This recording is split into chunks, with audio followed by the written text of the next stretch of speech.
வடக்கு மாசி வீதி தெருக்களில் துப்பாக்கியோடு காவல்துறை நிற்பது மட்டும் இன்னும் என்னுடைய நினைவுகளில் இருக்கு. 65 ஆயிரக்கணக்கான மாணவர்கள் இளைஞர்கள் உயிரை கொடுத்து நடத்திய போராட்டம் வரிசையாக நடந்திருக்கு. ஒருத்தர் தீ குளிக்கிற திருச்சியில் அதுக்கு 10 வரிசையாக நடந்திருக்கு. அது உள்ளபடியே நம்ப முடியல. அப்போ உணவு எழுச்சியான காலகட்டமாக 1924 ஜனவரி 25 பழுவூர் சின்னசாமி தீக்குளிக்கிறார். மாணவர்கள் எப்போ அறிவிப்பு வரும்னு காத்திருந்தாங்களோ என்னமோ. போராட்டம் மிக கடுமையாக அண்ணாமலை பல்கலைக்கழகத்தில், மதுரையில், சென்னை பல்கலைக்கழகத்தில் எல்லா இடங்களையும் போராட்டம் பத்தி எரியுது. அண்ணாவும் போதும் அப்படின்றாரு. மாணவர்கள் எல்லாம் அழைச்சி வேற உட்கார வச்சு பேசுகிறாரு. ஆனால் மாணவர்கள் ஏற்றுக்கொள்ள தயாராக இல்லை. மேலும் தீப்பெட்டி எரியுது. ஏன்னா போராட்டம் மாணவர்கள் கையில் போயிடுச்சு.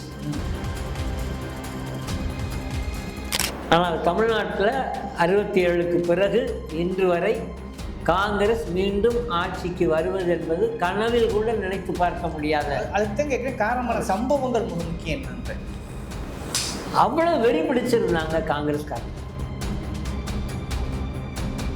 கலைஞர் ஒரு பக்கம் களத்தில் நிற்கிறாரு, என் தலையே போனாலும் சரி அப்படின்னு போராட்ட களத்தில் நிற்கிறாரு. நல்லா நினைவில் இருக்கிறது நெடுஞ்செழியன் தட்சிணாமூர்த்தி என்கிற பெயர் நெடுஞ்செழியனாக எனக்கு தெரிஞ்சு தமிழ் பெயர்களாக மாற்றிக்கிட்ட அந்த போக்கு என்பது திராவிட முன்னேற்ற கழகத்தில் தொடங்கணும். அதற்கு முக்கிய காரணம் அண்ணா. இந்தி திரைப்படங்கள் செல்வாக்கு செலுத்துகிற அளவுக்கு வந்த பிறகும் கூட இந்தி பாடல்கள் கொடிகட்டி பறந்த காலங்கள் தமிழ்நாட்டு திரைப்பட உலகில் இருந்த காலம் போக, இன்றைக்கு இளையராஜாவினுடைய ஆற்றல், ஏஆர் ரஹ்மான், யுவன் சங்கர் எல்லோருடைய விளைவும் இன்னைக்கு தமிழ் பாடல்கள் இருக்காங்க. தமிழ் பாடல்கள் காரணம் அந்த இருமொழி கொள்கை வந்த விளைவு இது இல்லையா? அப்படிதான். எனக்கு பிடிச்சா நான் எந்த மொழியும் படிப்பேன். நீ என்னைய படிக்க சொல்லி கட்டாயப்படுத்தலாம். 3வது மொழி கட்டாயமாக படிக்கணும் அப்படின்னா வட மாநிலங்களில் எந்த மாநிலங்களில் நீ 3வது மொழியை கற்றுக் கொடுத்துருக்க, 2வது மொழியவாது நீ உருப்படியாக கற்றுக் கொடுத்துருக்கியான்னு கேட்டால் இந்தியை தவிர ட்ரெயினில் போகிற எவனுக்கும் தெரியும். அதனால தான் புதிய கல்விக் கொள்கை என்கிற பேரில் இந்தியை இன்றைக்கும் கொண்டு வர, அதனால தான் இன்றைக்கும் பராசக்தி தேவைப்படுது.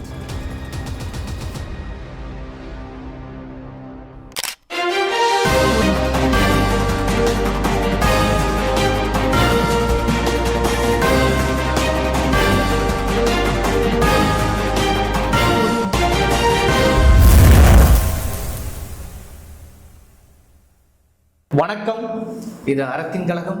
இன்று நாம் சந்திக்கிற மிக முக்கியமான அரசியல் ஆளுமை, இடதுசாரி செயல்பாட்டாளர், தமிழ்நாடு கம்யூனிஸ்ட் கட்சியின் மாநில தலைவர் திரு மீதா பாண்டியன் அவர்கள். சார் வணக்கம். வணக்கம். குறிப்பாக உங்களை அழைப்பதற்கான முக்கியமான நோக்கம் என்னன்னாக்க 1965 மறக்க முடியாத வரலாற்று காலம் என்று சொல்லலாம். ஒரு ஆட்சி மாற்றத்துக்கு வித்திட்ட காலம் என்று கூட சொல்லலாம்.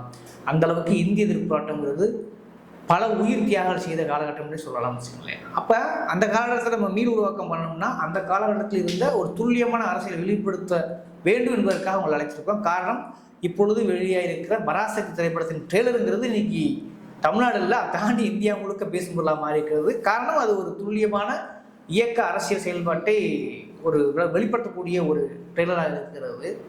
அந்த காலகட்டத்தில் உண்மையிலே என்ன நடந்தது, இந்த இந்திய போராட்டத்துக்கு பின்னணி உள்ள வரலாறு என்ன? பன்மைத்துவமே இந்தியா என்பதுதான் எல்லோருடைய புரிதல். ஆனால் டெல்லி தான் இந்தியா என்கிற நிலை என்பது, அதிகார குவிதல் என்பது முன்னை விட கூடுதலாயிற்று. வசனமே அதான், டெல்லி தான் இந்தியாவான்னு கேட்குற வசனம் தான். பாசிச அதிகாரம் என்பது டெல்லியிலே குவிக்கப்படுகிறது. இந்த திரைப்படத்தினுடைய மிக முக்கியமான வசனம் அதுதான், டெல்லி தான் இந்தியாவா என்கிற கேள்வி தமிழ்நாட்டில் எழுப்பப்படுது, கர்நாடகாவில் எழுப்பப்படுது, மேற்கு வங்காளத்தில் எழுப்பப்படுது, கிட்டத்தட்ட வடகிழக்கு மாகாணங்கள் முழுவதும் எழுப்பப்படுற கேள்வி. காஷ்மீர் எழுப்பி பொறுமிக்கிட்டு இருக்கக்கூடிய ஒரு கேள்வி. இல்லை, மோடி இருக்கிற டெல்லி தான் இந்தியா என்பதாக சூழல் மாறிக்கிட்டு இருக்கு. இந்த காலகட்டத்தில் இந்த திரைப்படம் இந்த முக்கியமான ஒரு கேள்வியை எழுப்புவது என்பது கால பொருத்தமான ஒரு விவகாரம். பழைய பராசக்தி திராவிட முன்னேற்றக் கழகம் ஆட்சிக்கு வருவதை நோக்கி தமிழ்நாட்டில் நிலவிய அந்த மேல்தட்டு சனாதனிகளுக்கு எதிரான கருத்தியலை அதிகமாக வைத்திருந்த ஒரு திரைப்படம். அந்த காலகட்டங்கள் அதில் வரக்கூடிய ஒரு பெண் கதாபாத்திரம்தான் அந்த காகா என்கிற பாடல் மூலமாக பகுத்தறிவு பரப்புரையாளராக அந்த பெண்ணை பண்டரிபாயின்னு நினைக்கிறேன். ஆமாம், சமூகத்தை அவங்க தான் ரெப்ரசன்டேஷன். அந்த படத்தை விட இது இந்த கால சூழலில் எழுப்ப வேண்டிய ஒரு கேள்வியை எழுப்பியிருக்கு. சுதா கங்காராவனுடைய இயக்கத்தில் உருவாகியிருக்கிற படம். கண்ணை மூடிக்கிட்டு பல விமர்சனங்கள் வந்துக்கிட்டு இருக்கு. குறிப்பாக சனாதன சங்கிகளும் அனைத்து இந்திய அரசியலில் மீது இருக்கிற பித்தர்களும் கேள்விகள் எழுப்பிட்டுருக்காங்க. 65 ஆயிரக்கணக்கான மாணவர்கள் இளைஞர்கள் உயிரை கொடுத்து நடத்திய போராட்டம் வரிசையாக நடந்திருக்கு. ஒருத்தர் தீக்குளிக்க திருச்சியில் அதுக்கு 10 வரிசையாக நடந்திருக்கு. அது உள்ளபடியே நம்ப முடியல. அப்போ உணவு எழுச்சியான காலகட்டமாக 1924 ஜனவரி 25 பழுவூர் சின்னசாமி தீக்குளிக்கிறார். இன்றைக்கும் திருச்சியில் அவருடைய நினைவிடம் இருக்குது. எல்லா கட்சியினரும் அனைத்து கட்சியினரும் பழுவூர் சின்னசாமியினுடைய நினைவிடத்துக்கு போய் வீர வணக்கம் செலுத்துவது இன்றைக்கும் பழக்கமாக இருக்கலாம். அதற்கு மறு ஆண்டு அவருடைய முதல் நினைவு நாள் வருகிற ஜனவரி 25. 26 இந்தி தொடர்பு மொழியாக அறிவிக்கப்படுது. 25 போராட்டம் தொடங்கிய நாள், தொடங்கிய இடம் எங்கன்னு கேட்டிங்கன்னா சிறப்பு வாய்ந்த மதுரை. மதுரையில் இருந்து தான் அந்த போராட்டம் தொடங்குகிறது. அண்ணா அவர்கள் போராட்டத்தை அறிவித்தது 26 ஆனால் 25 அந்த போராட்டம் தொடங்குகிறது. இன்றைக்கு பெரும்பாலான ஆட்கள் அந்த போராட்ட காலத்தில் நின்ற மாணவர்கள் உயிரோடு இல்லை. ஓரிருவர் மிச்சமாக இருக்கிறார்கள். சமீபத்திலே தான் தஞ்சை ஒரத்தநாடை சேர்ந்த எல்ஜி என்று அழைக்கப்படுகிற திமுக, அப்புறம் அதிமுக, மறுபடியும் திமுக இறந்து போனார். மக்கள் கவிஞர் இன்குலாப், சேடப்பட்டி முத்தையா, காளிமுத்து, முத்துராமலிங்கம் இருக்கார் இன்னைக்கு. இது மாதிரியான ஒரு பெரிய பட்டியல் தியாகராசர் கல்லூரி மாணவர்கள் தலைமை தாங்கி நடத்திய அந்த போராட்டம். செந்தமிழ் கல்லூரி மாணவர்களும் கலந்துருக்கிறாங்க, இருக்காங்க. அந்த மாணவர்கள்லாம் இன்னும் இருக்காங்க. அன்றைக்கு முதல்வர்லாம் அந்த தியாகராஜர் கல்லூரியுடைய முதல்வர்லாம் கைது செய்யப்பட்டிருக்காங்க. ஆமாம், நீங்கள் தான் தூள் நீக்கி. ஆமாம் ஆமாம். பேராசிரியர்கள் மாணவர்கள் ஒரு புள்ளி நின்ற இடம் இல்லையா? அது பரவலாக ஆசிரியர்கள் மத்தியில், பேராசிரியர்கள் மத்தியில், மாணவர்கள். அதில் எனக்கு ரொம்ப ஆச்சரியமா விஷயம்னா, ஒரு இன்ஸ்பெக்டரே ஒடுக்க, அதாவது சொல்லுவாங்க.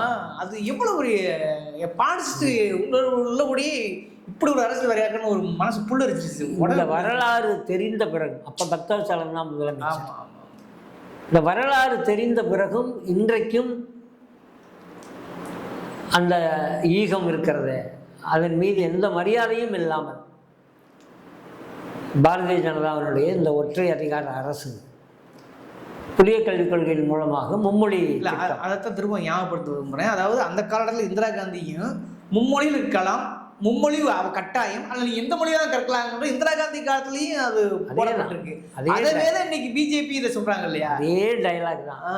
எந்த மொழியிலும் கற்றுக்கலாம், திணிப்பு இல்லை அப்படின்ற இடத்துல. நீங்கள் தமிழ்நாட்டில் இருக்கிற இந்திய ஒன்றிய பள்ளிகள் இருக்கு, கேந்திரிய வித்யாலயா இருக்குது, இன்னும் ஏராளமான பள்ளிகள் இருக்குது. அங்கே எத்தனை பள்ளிகளில் கேந்திர வித்யாலயா இந்தி முக்கிய பாடமாக இருக்கிற பள்ளிகள், அங்கே தமிழ்நாட்டிலேயே தமிழ் கொடுக்கப்படுகிறதா அப்படின்னு கேட்டிங்கன்னா மிகப்பெரிய கேள்விக்குறி. கேட்டால் ஆசிரியர் இல்லை, தமிழ்நாட்டில் தமிழ் ஆசிரியர்கள் இல்லையா. இவன் தமிழ்நாட்டிலே தமிழ் ஆசிரியர்களை நியமிக்க தயாராக இல்லைன்னா வட மாநிலங்களில் தமிழ் கற்றுக் கொடுப்பதற்கு அல்லது மலையாளம் கற்றுக் கொடுப்பதற்கு, கன்னடம் கற்றுக் கொடுப்பதற்கு, தெலுங்கு கற்றுக் கொடுப்பதற்கு எவ்வளவு ஆசிரியர்களை இவங்க நியமிச்சிருக்காங்க. ஓகே, அதை நீங்கள் சொல்கிறது புரிஞ்சுக்க முடியுது. அதை கண்டுக்கு வந்துட்டீங்க. நான் கடந்த காலத்தில் நடந்த அந்த புள்ளி விவரங்கள் இருக்குல்ல, 1964 ஆரம்பித்து அந்த அது தொடர்ச்சியாக எப்படி அது மூண்டது, எந்த நிலைக்கு அது தள்ளப்பட்டது, எப்படி அரசியல் மாற்றம் நிகழ்ந்துட்டு இருக்குல்ல, அதை கொஞ்சம் விவரிக்கல. உங்களுக்கு அப்போ என்ன 58, எனக்கு என்ன 59 பிறப்பு. ஓகே, 65னா 6 வயசு. Okay okay okay. வடக்கு மாசி வீதி தெருக்களில் துப்பாக்கியோடு காவல்துறை நிற்பது மட்டும் இன்னும் என்னுடைய நினைவுகளில் இருக்கு. ஓ, நல்ல ஞாபகம் இருக்கு. எனக்கு கிட்டத்தட்ட காங்கிரஸ் 6 வயதுக்கு நல்ல காங்கிரஸ் கட்சி அலுவலகம் இருப்பது நான் பிறந்த வடக்கு மாசி வீதியில் தான். சரி சரி சரி.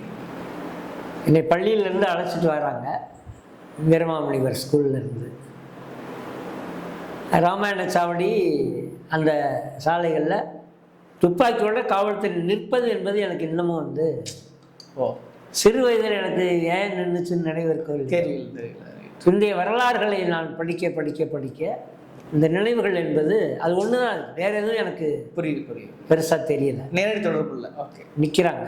அப்புறம் நாடு தழுவிய அளவில் பிற மாநிலங்களிலிருந்து வரப்பட்ட காவல்துறை, மலபார் போலீஸ், அப்புறம் எங்கள் வீட்டில் அதை பற்றிலாம் பேசும்பொழுது, செய்திகளை பற்றி பேசும்போது, நான் இருக்க வீட்டுக்கு எதிர்த்தாப்புல தான் திராவிட முன்னேற்ற கழகத்தினுடைய ஒரு அலுவலக இடம், கற்கலாங்கோயில்னு சொல்லிட்டு. சரி, அங்கே இருக்கிற பழைய திமுககாரங்க பரிமாறிக்கிற செய்திகளில் இருந்து சில விஷயங்களை கேட்கறது என்பது கிட்டத்தட்ட அந்த பள்ளி வாழ்க்கை தொடங்குறதுலேருந்து சூழலே அதுதான்.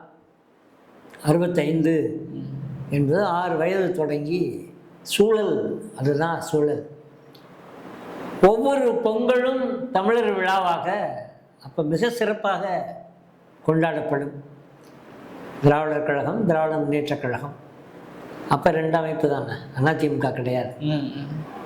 விழாக்கள் என்பது தெருவுக்கு தெரு தமிழர் பண்பாட்டை உயர்த்தி பிடிக்கிற விழாக்கள் நடைபெறும்.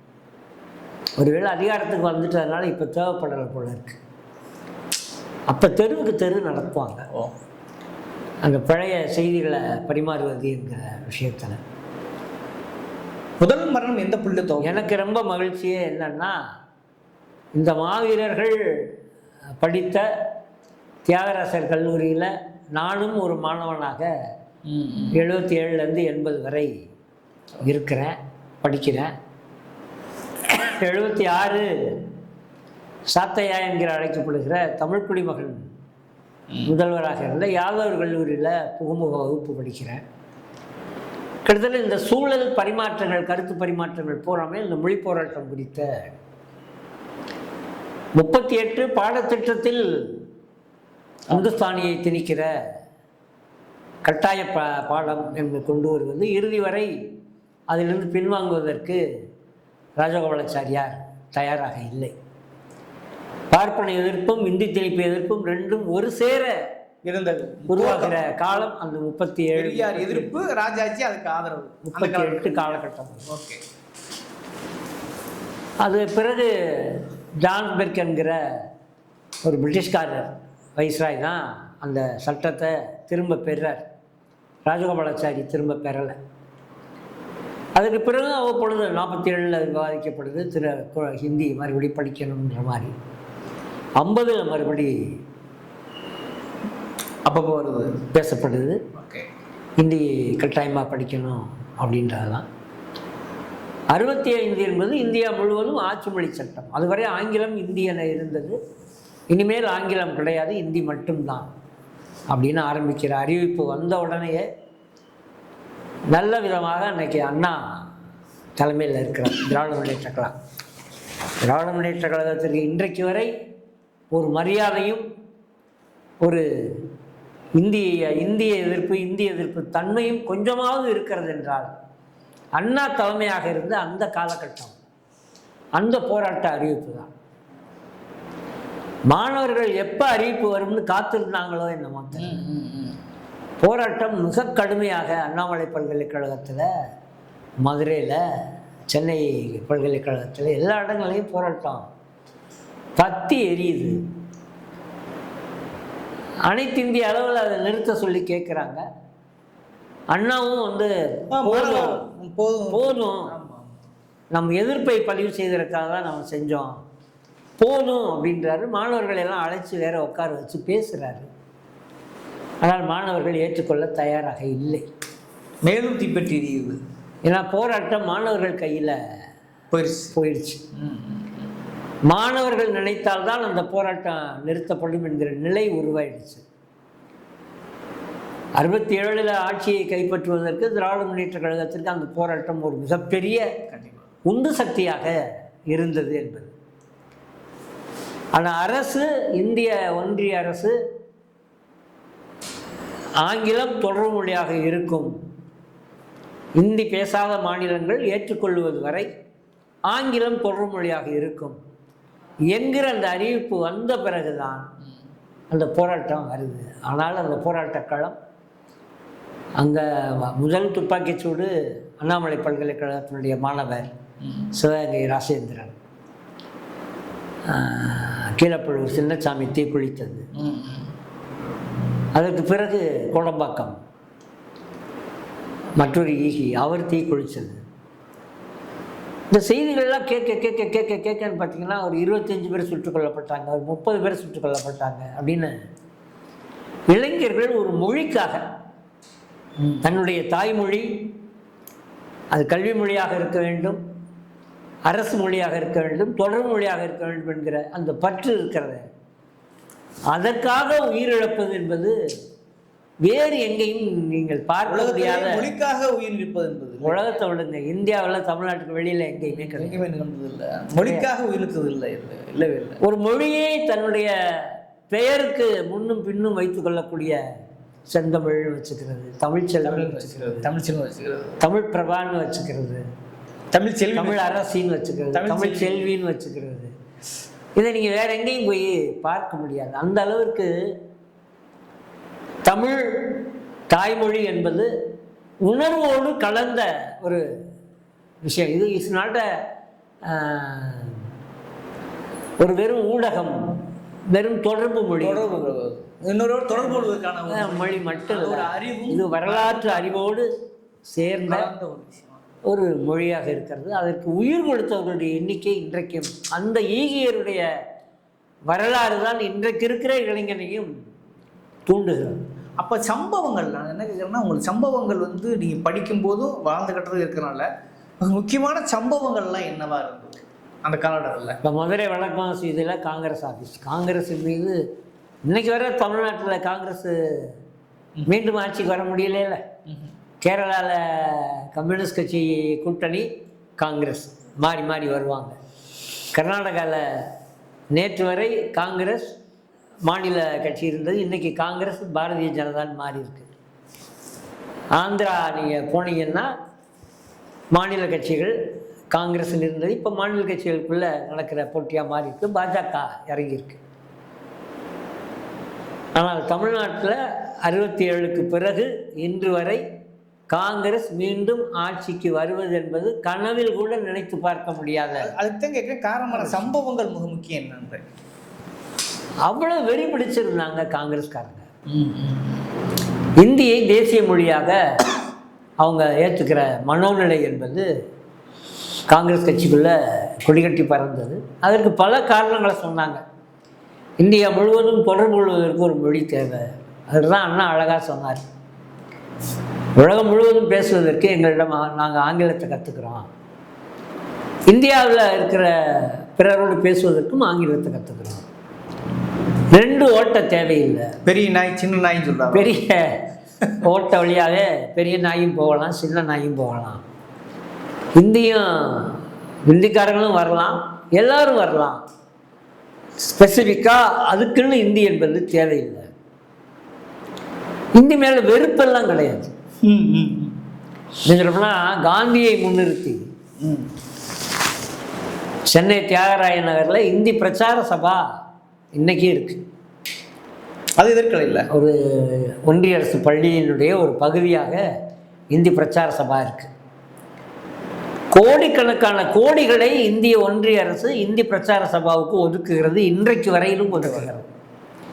தமிழுக்கு அந்த அளவுக்கு நிதி ஒதுக்கீடு கிடையாது, மலையாளத்துக்கோ கன்னடத்திற்கோ தெலுங்குக்கோ அந்த அளவுக்கு நிதி ஒதுக்கீடு கிடையாது. இந்தி பிரச்சார சபாவுக்கு கோடிக்கணக்கான கோடிகளை நேற்றைய காங்கிரஸ் அரசும் சரி, இன்றைய பாரதிய ஜனதா அரசும் சரி, இவங்க என்ன கூடுதலாக சமஸ்கிருதத்துக்கு சேர்த்து ஒதுக்கிட்டு இருக்கிறாங்க. இந்தி பிரச்சார சபா இன்றைக்கும் பார்த்தீங்கன்னா தமிழ்நாட்டில் இந்தியை பரப்புவதற்கு, இந்தியை கற்றுக் கொடுப்பதற்கு இங்கே ஒன்றும் தடையெல்லாம் இல்லை. இந்தி படிக்கக்கூடாது என தமிழ்நாடு அரசு ஒரு தடை எங்கும் விதிக்கப்படலை. தமிழ்நாடு அரசு பள்ளிகளில் இந்தி கிடையாது, திணிக்கக்கூடாதுங்கிறது. நீ இந்தி படிக்கிறதுனா நீ விரும்புகிற இடத்துல போய் படிச்சுக்க. நிறைய பள்ளிகள் இருக்குது, நிறைய இடங்கள் இருக்குது. நடந்த சம்பவம் பக்தவத்சலம் அன்னைக்கு முதலமைச்சர் சொல்லுது. ஓகே, முதலமைச்சர் அவர் மட்டும் இல்லை, ரொம்ப வருத்தமான செய்தி என்னன்னா, இந்திய எதிர்ப்புன்ற பேரில் காலிப்பயலுக போராட்டம் நடத்திட்டு இருக்காங்க பெரியாரோட முறை என்று பெரியார் அதற்கு எதிராக உறக்க பேசிய காலம் 1965. திமுக மேல உள்ள கோபம் அல்லது அந்த நேரத்தில் காங்கிரஸ் மீது பெரியார் காமராஜர் மீது இருந்த பாசம், திமுக மீது இருந்த கோபம், இது அடிப்படை நிலைப்பாடான தமிழ்நாட்டு வரலாற்று உணர்வு 37, 38 அவரே உருவாக்கிய உணர்வு, அந்த உணர்வு அவரே உருவாக்கிய அந்த உணர்வு அதுக்கு நேர் எதிராக இருந்தார் என்பதை வரலாற்று மறுக்கவும் முடியாது. அந்த சூழலில் போராட்டக்கலாம் இருக்கு. இதெல்லாம் கூட பக்தவத்சலம் போன்றவர்களுக்கு ஒரு துணிச்சலை கொடுக்குது. அது வெறும் திமுகவினுடைய பிரச்சனையாக பார்த்தார்களே ஒழிய, தமிழ்நாட்டு மாணவர்கள், தமிழ்நாட்டு இளைஞர்கள் கையில் எடுத்திருக்கிற போராட்டம் என்கிற அரசியல் அணுகுமுறை என்பது அதை ஆதரித்த தலைவர்களிடம் இல்லை. அண்ணாமலை துப்பாக்கி சூட்டுக்கு பிறகும், அண்ணாமலை பல்கலைக்கழக சிவகங்கை ராஜேந்திரன் துப்பாக்கி சூட்டிலிருந்து தொடர்ச்சியாக 25 மாணவர்கள் சுட்டுக் கொல்லப்பட்டது. 25 மாணவர்கள் கொத்தா சுட்டுக் கொண்டிருக்காங்க. முதல் 25ஆம் தேதி நடக்கிற போராட்டத்திலேயே வடக்குமாசியில் உள்ள காங்கிரஸ் ஆஃபீஸை அடிக்கிறாங்க மாணவர்கள், திரண்டு வந்த இளைஞர்கள். அங்கே கண்ணீர் புகை கொண்டு வீச்சு நடக்குது. மாணவர்கள் தப்பி ஓடி திலகர் திடலுக்கு வராங்க. வடக்கு மாசியிலேருந்து திலகர் திடல் வர்றாங்க. திலகர் திடல் அப்போ கூட்டங்கள்லாம் நடக்கக்கூடிய இடம். ஞாயிற்றுக்கிழமை மட்டும்தான் சந்தை. இப்போ அது நிரந்தர சந்தையாக மாறிடுச்சு. செந்தமிழ் கல்லூரியும் அதே வீதியில் தான் இருக்குது.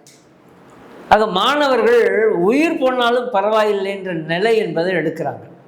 எனது மொழிக்காக. நீங்கள் அண்ணாமலை பல்கலைக்கழகம் எங்கே இருக்குது? சிதம்பரத்தில் இருக்குது. மதுரை எங்கே இருக்குது? சென்னை எங்கேருந்து எங்கே அவ்வளோ. அப்போ மீடியா கோலச்சாத காலகட்டம் இல்லையா? யூடியூப் கிடையாது, ஃபேஸ்புக் கிடையாது, இன்ஸ்டா கிடையாது. திருச்சியில் அந்த போராட்டம் இன்னும் வீரியமாக நடக்குது. திருச்சி, தஞ்சை போன்ற இடங்கள்ல இன்னும் கரந்தை தமிழ் சங்கம் இந்த போராட்ட களத்தில் நிற்கிது. தேப்போமி நிற்கிறார், மீனாட்சி சுந்தரம். ஆக சம்பவங்கள் மீறி போராட்ட களத்தில் இறங்குறாங்க. இறங்குற இடத்துலெல்லாம் காங்கிரஸ் அரசு அதை பேச்சுவார்த்தையோ கட்டுப்படுத்துவதெல்லாம் கிடையாது. ஒன்று தடியடி குறைந்தபட்சம், அதிகபட்சம் துப்பாக்கிச்சூடு. இதுதான் அவங்களுடைய அணுகுமுறையாக இருக்கிறது. அநேகமாக இந்த முழு திரைப்படமும் வந்தால் நமக்கு தெரியும். அதெல்லாம் காட்சியாக சென்சாரில் தள்ளுமுறை நடந்து இருக்கா, வருமா வரலான்னு சொல்லிட்டு ஏகப்பட்ட கட்டிங் போகிறதா கேள்விப்பட்டேன். ஜனநாயகன் என்கிற படத்தை விட இப்போ விவாத பொருளாக எது மாறி இருக்குன்னு பார்த்தீங்கன்னா, ஆமாம், இணையதளங்கள்லேயே இப்போ என்னன்னா சொல்லி, அதாவது அவங்களுடைய டூல் மாறிடுச்சு இல்லையா? வாசிப்புங்கிற டூல் மாதிரி நீ யூடியூப், இன்ஸ்டா, ஃபேஸ்புக் பார்க்க ஆரம்பிச்சுட்டு பராசக்தி இளைஞர்கள் பார்க்குறது ஆச்சரியமா இருக்கு. என்ன காரணம்? 38 உணர்வுகள், 65 உணர்வுகள் தான் அதுக்கு காரணமா அப்படின்னு கேட்டீங்கன்னா, 84 ராஜீவ்காந்தி கொண்டு வந்த புதிய கல்விக் கொள்கை, அது கம்ப்யூட்டரைசேஷன், கணினி மயமாக்கம் என்பதனுடைய ஒரு அம்சமாக கொண்டு வந்தாங்க. அதிலும் இந்தி என்பது ஒரு குறிப்பான திணிப்பாக இருந்தது. இன்றைக்கு இருக்கிற மாணவர்களுக்கும் இன்றைக்கு இருக்கிற இளைஞர்களுக்கும் பழைய ஆட்கள் யாரும் இப்போ இல்லை, உயிரோட இல்லை. யாரும் இல்லை. பழைய திமுக காரங்க இல்லை, 1-2 பேர் மிச்சமாக இருக்காங்க. அவங்களும் திமுகக்குள்ள மரியாதை இல்லாமல் இருக்காங்க. இன்னைக்கு புதிய பதவி வேட்டைக்குள்ளே வர்றவன் தான் திமுகக்குள்ளேயும் அண்ணா திமுகக்குள்ளேயும் இருக்கான். அண்ணா திமுக ஆட்சி நடக்கும் பொழுது பாரதிய ஜனதா கொண்டு வந்த மும்மொழி கொள்கை திட்டத்தையும் அன்னைக்கு இருக்க எடப்பாடியும் எதிர்க்கிறார். தமிழ்நாட்டில் இருமொழி கொள்கை தான் சொல்கிறார். அது அந்த போராட்ட உணர்வு, அந்த போராட்ட களம் இன்றைக்கும் நீடிப்பதற்கான காரணம். அது போயிடுச்சுல்ல, 65 போயிடுச்சு. அதுக்கு பிறகு 35, 25, கிட்டத்தட்ட 40, 20, 60 வருஷம் ஆச்சு. அதில் தான் கலைஞர் இந்த ரயில் மறியல் போராட்டத்தில் ரொம்ப முக்கியமான ஒரு பாத்திரமாகவும் படத்திலையும் வடிக்கப்பட்டிருக்கிறது. அந்த சம்பவங்கள் எப்படி நடந்தது? கருணாநிதியோட பிரவேசம் அது என்னவா இருக்கு? அது கிட்டத்தட்ட உங்களுக்கு அந்த 65 போராட்ட களங்களில் முன்னாடி நின்ன தலைவர்கள், அன்றைக்கி ஒரு பெரிய தலைவர்கள் படை இருந்தது. அண்ணா என்பவர் ஒருவர் அல்ல, நெடுஞ்செழியன், ஓகே, மதியழகன், மாதவன், கலைஞர், இப்படி ஒரு பெரிய படை. சிங்கிள் ஹீரோ கிடையாது, சிங்கிள் படை. முகம்தான் அண்ணா. ஆனால் தலைவர்கள் பார்த்தீங்கன்னா ஒரு பெரிய படையே கொள்கைப்படை. கொள்கைப்படை, அறிவுஜீவிகள், பதவிகளில் போராளிகள் படைகள் அல்ல, கொள்கைப்படை. இன்னைக்கு இருக்கிற தங்கம் தென்னரசு இருக்காருன்னா அவங்க அப்பா தென்னரசு. இன்னைக்கு இருக்கிற அன்பில் மகேஷ் இருக்கிறாருன்னா அன்பில் தர்மலிங்கம். அந்த தலைவர்களுடைய பட்டியல் பார்த்தீங்கன்னா ஒரு பெரிய பட்டியல். நிச்சயமா அவங்க எல்லாம் களத்தில் நிற்கிறாங்க. கலைஞர் ஒரு பக்கம் களத்தில் நிற்கிறாரு, என் தலையே போனாலும் சரி அப்படின்னு போராட்ட களத்தில் நிற்கிறாரு. நல்லா நினைவில் இருக்கிறது நெடுஞ்செழியன் தட்சிணாமூர்த்தி. தட்சிணாமூர்த்தி என்கிற பெயர் நெடுஞ்செழியனாக எனக்கு தெரிஞ்சு தமிழ் பெயர்களாக மாற்றிக்கிட்ட அந்த போக்கு என்பது திராவிட முன்னேற்ற கழகத்தில் தொடங்கினது. அதற்கு முக்கிய காரணம் அண்ணா. அதற்கு பிறகு அந்த செய்தியை கேள்விப்படுறோம் அப்படின்னா தன் அமைப்புக்கு வந்த அத்தனை பேருடைய பெயரையும் தமிழ் பெயர்களாக மாற்றியது என்பது திருமாவளவன், விடுதலை சிறுத்தைகளுடைய திருமாவளவன். நிச்சயம் ஒரு வரலாறு தொடர்ச்சி. கிராமங்கள் வரை, சேரிகள் வரை தமிழ் பெயர்கள் மட்டுமே இருக்கும். அழைக்கப்பட முடியாத பெயர்களை இந்த பார்ப்பன சனாதனத்துக்கு எதிராக தமிழ் பெயர்களை தாங்கியதாக அன்றைக்கும் நடந்தது. இன்றைக்கி அன்றைக்கு அந்த உணர்வு இருந்தது. தலைமை மட்டம், தலைவர்கள் எங்கே போய் நின்று யார் கூட்டம் பேசினாலும் ஒரு பெரிய கூட்டம் கூடும். இதனுடைய தாக்கம் இடதுசாரி அமைப்புகள் வர இருக்குது. தவணா பாண்டியனுடைய பேச்சை நீங்கள் முழு பேச்சை கேட்கலாம், தமிழ் பேச்சாக இருக்கும். அகில அனைத்து இந்திய அரசியலில் இருக்கிறதுலையே பார்த்தீங்கன்னா வித்தியாசமாக இருக்கும். இஸ்லாமிய சகோதரர்கள் அவங்க தமிழ் பேச நீங்கள் உட்காந்து கேட்டிங்கன்னா அவ்வளோ அருமையாக இருக்கும். திராவிட முன்னேற்ற கழகத்தினுடைய அன்றைய திராவிட முன்னேற்ற கழகத்தினுடைய தாக்கம் தமிழ்நாடு முழுவதும் இருந்தது, பரவலாக இருந்தது. சரி, அந்த உணர்வு பிள்ளைகளுக்கு கடத்தப்பட்டு, அந்த வாரிசுகளுக்கு கடத்தப்பட்டு இந்தி எதிர்ப்பு உணர்வு என்பது இன்றைக்கு வரை இருக்கா அப்படின்னு பார்த்தீங்கன்னா அப்படி திராவிட முன்னேற்ற கழக குடும்பங்களில் இருந்து கடத்தப்பட்ட உணர்வாக இன்னைக்கு அது இல்லை. ஏன்னா பிள்ளைங்களை படிக்க வைக்கிறது பூராமே ஆங்கில பள்ளிகள்லையும் வெளிநாட்டு பள்ளிகள்லையும் படிக்க வைக்கிறதுனால அவங்களுக்கு குடும்ப வழியாக கடத்தப்பட்ட உணர்வாக அது இல்லை. ஆனால் இன்னும் அரசியலாக இருக்குது. ஆனால் இன்னும் அது அரசியலாக இருக்குது. அப்படின்னா அதுக்கு என்ன காரணம்? என்ன காரணம்?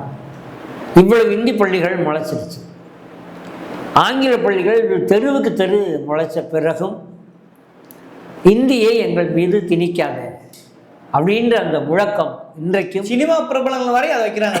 உயிரோடு நீங்கள் இடைப்பட்ட காலங்களில் நீங்கள் பார்த்தீங்கன்னா யாதவ் பாராத் தொடங்கி ஹிந்தி திரைப்படங்கள் அப்படியே கொட்டும் தமிழ்நாடு முழுவதும். மதுரையில் சில திரைப்பட கொட்டகைகள் இந்தி திரைப்படம் ஓடுவதற்காக மட்டுமே இருக்கும். மதுரை பரமேஸ்வரி தேட்டர்னா ஹிந்தி தான் அங்கே படம், வேறு எந்த படமும் வராது. மதுரை ரீகல், இப்போ இருக்க தங்க ரீகல்லாம் ஆங்கில படம், ஹிந்தி படம் தான். ஆனால் தமிழ் படம் மும்பையில் ஓடுது, கர்நாடகாவில் ஓடுது, ஆந்திராவில் ஓடுது, இன்னைக்கு வட இந்தியாவிலே ஓடுது. அன்னைக்கு ஹிந்தி திரைப்படங்கள் செல்வாக்கு செலுத்துகிற அளவுக்கு வந்த பிறகும் கூட இந்தி பாடல்கள் கொடிகட்டி பறந்த காலங்கள் தமிழ்நாட்டு திரைப்பட உலகில் இருந்த காலம் போக, இன்றைக்கு இளையராஜாவினுடைய ஆற்றல், ஏஆர் ரஹ்மான், யுவன் சங்கர் எல்லோருடைய விளைவும் வந்து இன்னைக்கு தமிழ் பாடல்கள் இருக்காங்க. தமிழ் பாடல்கள் காரணம் அந்த இருமொழி கொள்கை வந்த விளைவு இது இல்லையா? அதேதான். திரைப்பட உலகத்துக்குள்ளேயே செல்வாக்கு செலுத்த. அதே மாதிரி இன்னைக்கு பொருளாதார அடிப்படையில் வளர்ந்ததுக்கான முக்கியமான காரணம் இப்போ இந்தியாவிலே இன்னைக்கு நம்பர் 1 தமிழ்நாடு தான். இந்தியா முழுவதும் போய் சுற்றி பார்த்துட்டு வந்தீங்கன்னா தமிழ்நாடுடைய வளர்ச்சியை பார்த்து பிரமிப்பீங்க. எப்போ தமிழ்நாடு இவ்வளவு சிறப்பாக இருக்குன்னு சொல்லுவீங்கன்னா நீங்கள் அப்படியே ஒரிசா போயிட்டு, பீகார் போயிட்டு, குஜராத் போயிட்டு அப்படி வந்தீங்கன்னு வச்சுங்களேன், எப்படி தமிழ்நாட்டில் இவ்வளோ பெரிய வளர்ச்சி, இவ்வளோ பெரிய இன்ஃப்ராஸ்ட்ரக்சர், உள்கட்டுமான வசதிகள், கிராமங்கள் வர அன்னன்னைக்கு பேப்பரை அன்னன்னைக்கு படிக்க முடியும். காலையில் ஒரு காலத்தில் காலையில் பேப்பரை சாயந்தரம் தான் படிக்க முடியும். இன்றைக்கி நீங்கள் வட மாநிலங்களுடைய கிராமப்புறங்களுக்குள்ளே போனீங்கன்னா அப்படி இல்லை. நீங்கள் பெங்களூர் தாண்டிட்டீங்கன்னா சரியான சாலைகள் கிடையாது. கர்நாடகாவில் அந்த விவசாய உற்பத்தி பகுதிகள், தோட்ட விவசாயிகள் தான் இருக்குமே ஒழிய, பெங்களூரை தாண்டிட்டிங்கன்னா அவங்களுக்கு வந்து எந்த உள்கட்டுமான வசதிகளும் கிடையாது.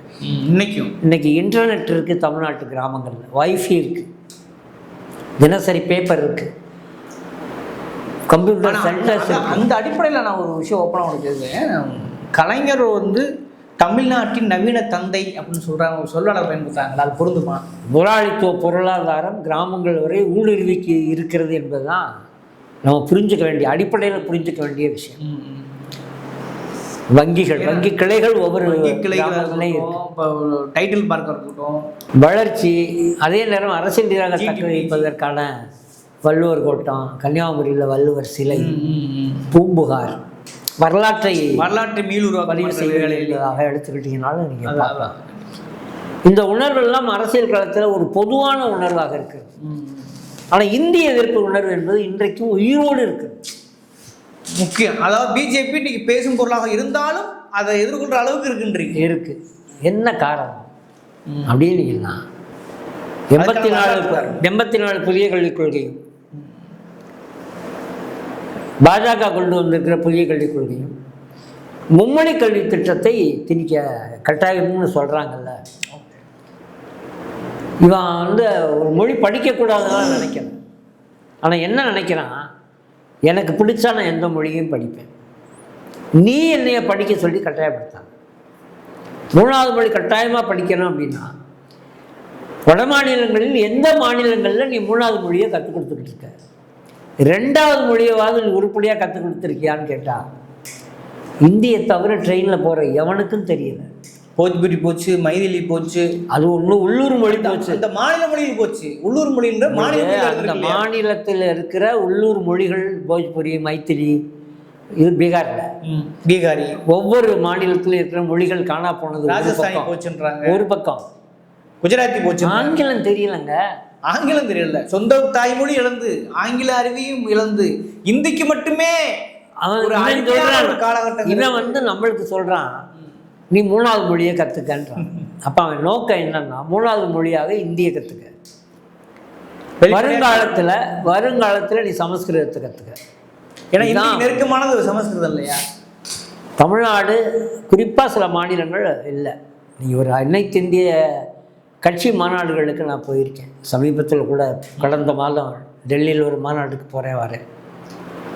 ஆங்கில பேப்பர்ஸ், சில பேப்பர்ஸ் வச்சுருக்குறாங்க, பெரும்பாலும் ஹிந்தி தான்.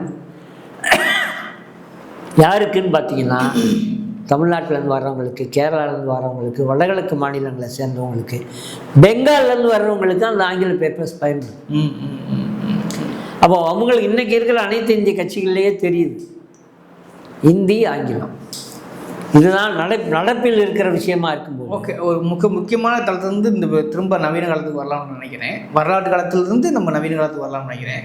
குறிப்பாக அந்த காலகட்டத்தில் எத்தனை பேர் இருந்தார்கள், அந்த சம்பவங்கள் அடக்குமுறைகள் எவ்வாறாக இருந்தது, அடக்குமுறைகள் எவ்வாறாக இருந்தது, அதன் தொடர்ச்சியாக இன்றைய இந்த எழுதியிருக்கிற உயரம் இருக்குல்ல, அது எப்போ நிகழ்ந்தது, இறுதியாக என்ன சொல்ல வரும்? வரலாறுல ஈகியர்களை மறக்கக்கூடாது.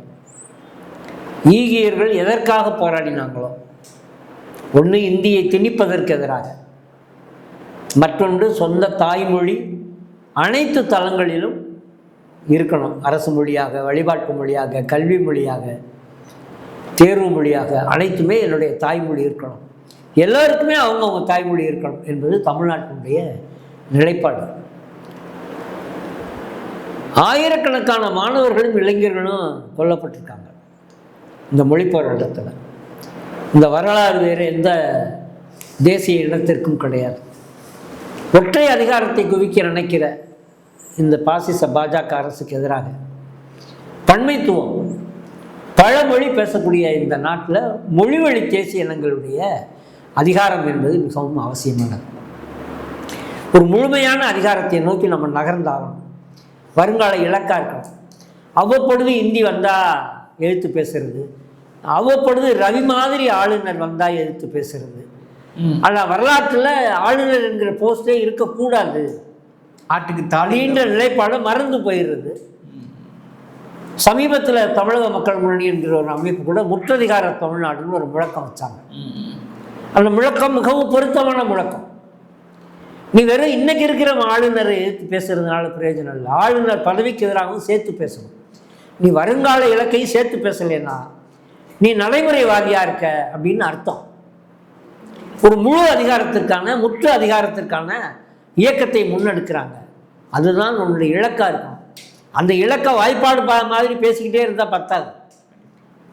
அதற்கு எதிரான பல்வேறு போக்குகளுக்கு எதிராக போராடிக்கிட்டே இருக்கணும். அதே நேரம் தமிழ்நாட்டினுடைய முழு அதிகாரத்திற்கு ஒரு தமிழ் மாநில சுயாட்சிக்கான குடியரசு, சுயாட்சிலாம் இல்லை. சுயாட்சி என்பது இந்திய கட்டமைப்புக்குள்ள இருக்கிற விவகாரம். தனித்தமிழ்நாடு பேசுறது அது ஒரு தனித்தமிழ்நாடு சொல்லலை. இல்லை, குறைஞ்சபட்சம் குறிப்பா மாநில சுயாட்சிங்கிற ஒரு அடிப்படையான முழுமை இல்லை. அமெரிக்காவை கொஞ்சம் யுனைடெட் ஸ்டேட்ஸ் ஆஃப் அமெரிக்காவை நீ ஏற்றுக்க வேண்டியதானே? முழுமைன்னா முழுமை அடையல. அது கூட சோவியத் ரஷ்யா இருக்கு, United States of Soviet Russia. நீ அந்தந்த மாநிலங்களினுடைய ஒன்றியமாக இருக்கணும். இன்னைக்கு பெயரளவுக்கு இருக்கக்கூடிய நடைமுறையில் இல்லை. அதனால தான் புதிய கல்விக் கொள்கை என்கிற பேரில் இந்தியை இன்னைக்கும் கொண்டு வர. அதனால தான் இன்னைக்கும் பராசக்தி தேவைப்படுகிறது. Correct correct. இன்னைக்கும் பராசக்தி தேவைப்படுகிறது. எனக்கு என்ன ஆச்சரியம்னா, மசாலா படங்கள் எடுக்கக்கூடிய குறிப்பாக விஜய் படம் கூட இப்போ ஜனநாயகன் வருது. அதுக்குமே எப்பயுமே ஒரு ரசிகர் மனதுங்கிறது வேற, ஒரு சினிமா தனங்கிறது வேற. அதை விட ஒரு வரலாற்று முக்கியமான ஒரு படத்தை தாங்கி வரக்கூடிய இந்த படத்துக்கு வரவேற்பு இவ்வளவு தூரத்துக்கு அதீதமாக இருக்குது. அதுக்கு என்ன காரணங்கிறேன். உங்களுக்கு வரலாறு சொல்லிக் கொடுத்த பாடம் மொழி உணர்வாக நம்மள்கிட்ட இருக்கிறது. ஜென்சி தலைமுறை கொண்டாடுதுன்னா உண்மையிலே புரிஞ்சுக்க முடியல.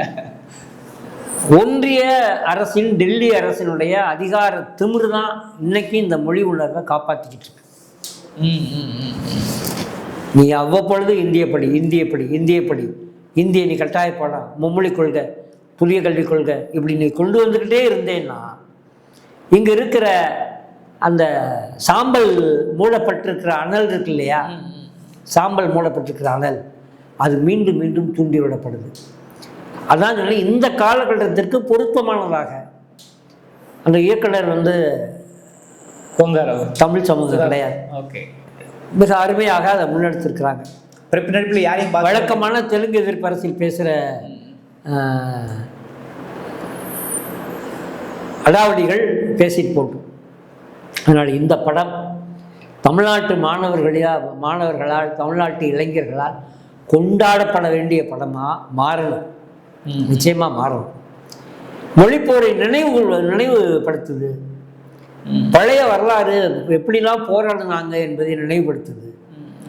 இன்றைக்கும் இந்தி திணிப்பு அதிகாரத்தின் பெயரால் செய்யப்பட்டு கொண்டிருக்கிறது என்பதை இந்த படம் நினைவுபடுத்துமையானால் இந்த படத்திற்கு மிகப்பெரிய வெற்றியாக மாறுவதற்கு வாய்ப்பு இருக்கு. சினிமா ஊடகம் மட்டுமல்ல, தமிழ்நாட்டு அரசியல் வரலாற்று இன்னொரு அத்தியாயம் தொடர்ந்து எடுத்துக்கலாம். இடையில இந்தியை மையப்படுத்தி ஒரு படம் வச்சு பார்த்துருப்பீங்க, கீர்த்தி சுரேஷ் நடிச்ச படம். ஆமாம் ஆமாம் ஆமாம். இந்தி தெரியாது போடா என்கிற முழக்கம் இதாக ட்ரெண்டாக மாறினது அந்த காலகட்டத்தில். அதை ஒட்டி வந்த படம். ஹிந்தி படிக்கணும்னு ஒரு இந்திய ஆசிரியரை சொல்லி ஹிந்தி தெரியாது போயா அப்படின்னு பேசுகிற டயலாகோடு வரும். அது மாதிரி இந்தி எங்களுக்கு தேவையில்லை, தமிழ் போதுமானது. இன்றைக்கி டெக்னாலஜி டெவலப் ஆகிருக்கு, மறந்துடாங்க. ஆனால் கம்ப்யூட்டர் யுகத்தில் தமிழ் பூந்துருச்சுல்ல.